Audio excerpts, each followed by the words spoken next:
Welcome back. Today we are cracking open one of the most detailed design briefs you'll ever find in ancient literature.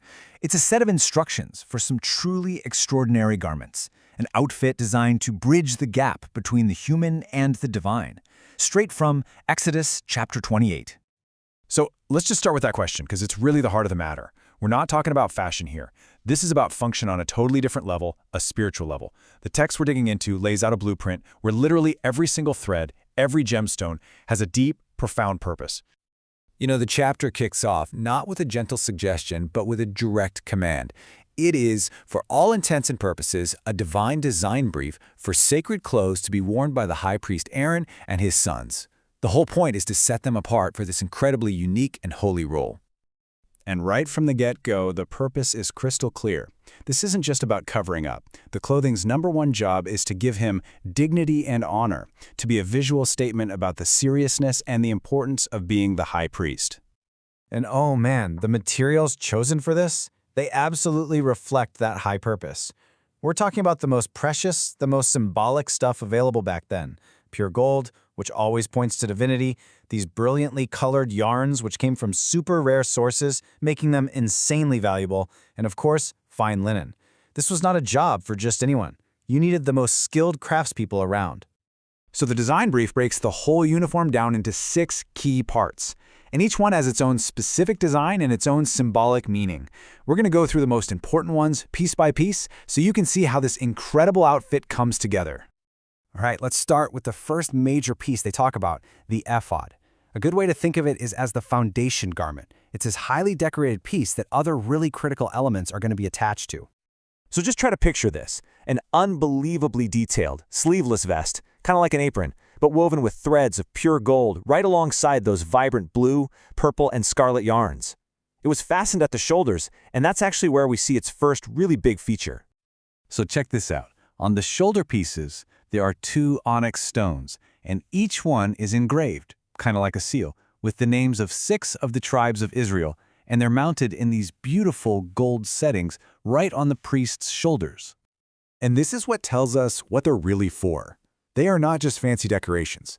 The high priest is literally, physically, carrying the 12 tribes, the entire nation, on his shoulders. He's their representative, bringing a constant memorial of his people into the presence of God. Okay, now, attached to the front of that ephod is what is, well, you could argue it's the most complex and most important part of the entire uniform, the breastpiece of decision. This thing was basically a square pouch, woven from all the same fancy materials as the ephod.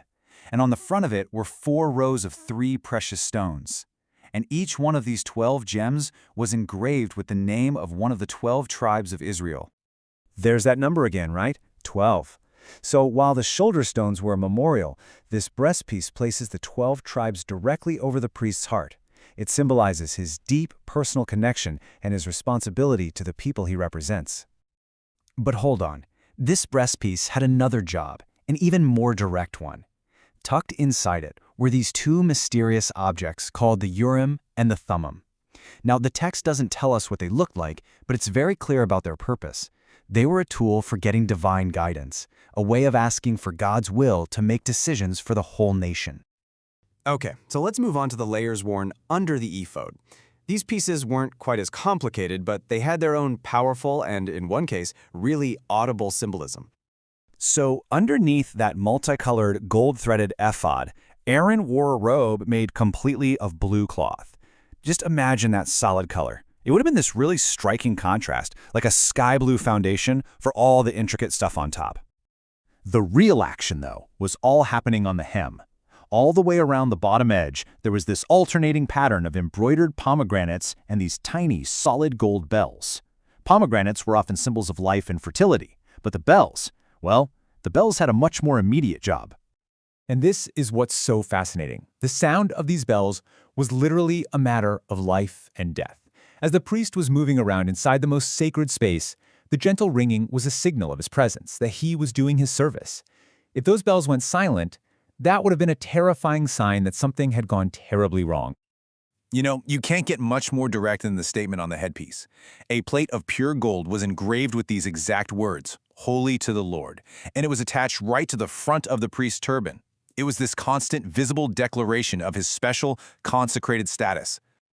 All right, let's put the finishing touches on this sacred uniform and look at the last few garments that made sure every single detail was covered before the priest could start his duties. So these final layers, you had a finely woven linen tunic and turban, a beautifully embroidered sash, and, very specifically, linen undergarments. Every single piece was spelled out. Nothing was left to chance. And this just reminds us, one last time, of the incredibly high stakes involved. Even the undergarments had a holy purpose connected to ritual purity and preventing mortal danger. You see, every layer of clothing was part of a kind of spiritual armor, preparing a human being to step into a divine space. What's so clear from all this is that every single element of this ancient uniform, from the gold in the ephod to the sound of those little bells, was just packed with meaning, with memory, and with purpose. It really leaves us with a fascinating question to think about when it comes to the clothes we wear today. What stories are they telling?